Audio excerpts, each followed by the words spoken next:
An auto show in the biggest auto market in the world. Last year, 28 million new vehicles were sold in China. In comparison, automakers in the US sell around 17 million units each year. And that makes China the most important market for all the big auto manufacturers. That's nothing new. What's changed is that those same manufacturers are suddenly rushing to crack China's new electric vehicle market.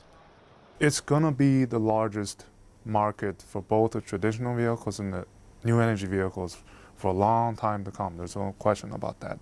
Part of the reason, especially for the NEV market being number one, is China is driving the market from the policy. The foreign brands are really not yet competing.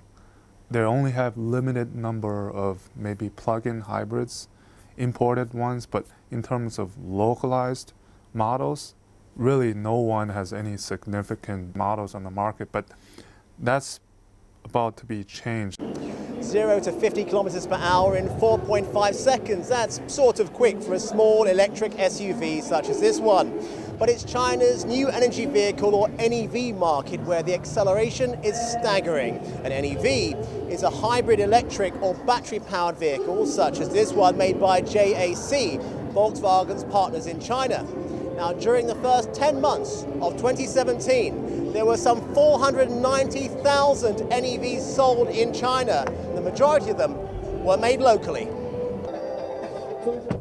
But the government has recently set an annual credit quota system that states that from 2019 onwards, all large automakers either manufacturing in or importing into China must manufacture or import NEVs that are equivalent to at least 10% of their total sales.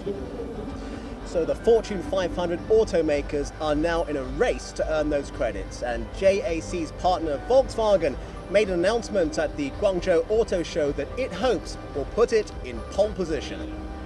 We will invest together with our two joint ventures about 10 billion euros in that period to develop these new energy vehicles, to industrialize that in our plants, develop the people and so on.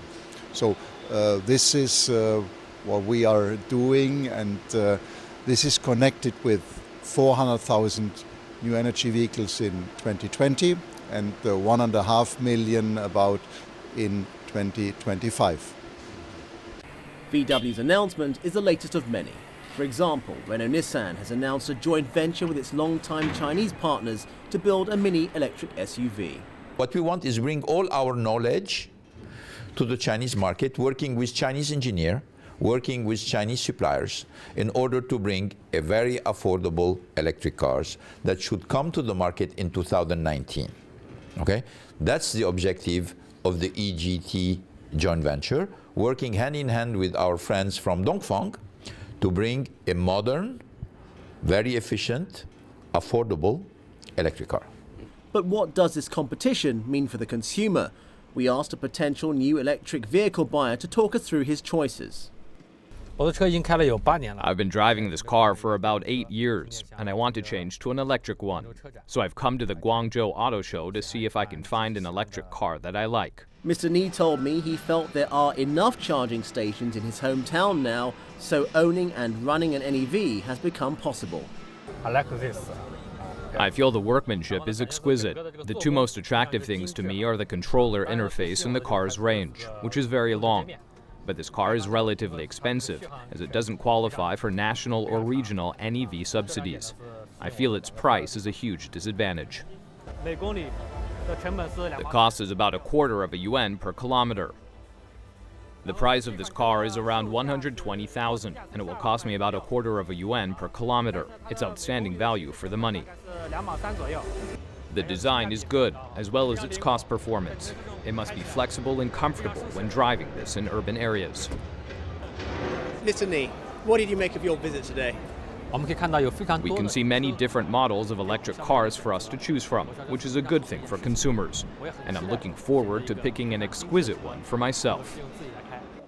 But there are other issues for consideration if China's population and environment are to truly benefit from the widespread adoption of NEVs. WWF supports the ongoing transition towards more EV for transport, but the government also needs to be moving at the same time towards 100% renewable energy infrastructure. Otherwise, those cars will still be powered by fossil fuel energy.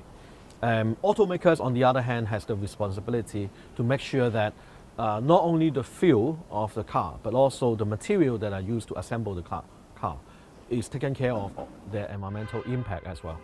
And if all these considerations are met, China will be setting the standard in eco-friendly auto manufacturing, leaving other countries to go green with envy. Yao Qin, CGTN, Guangzhou.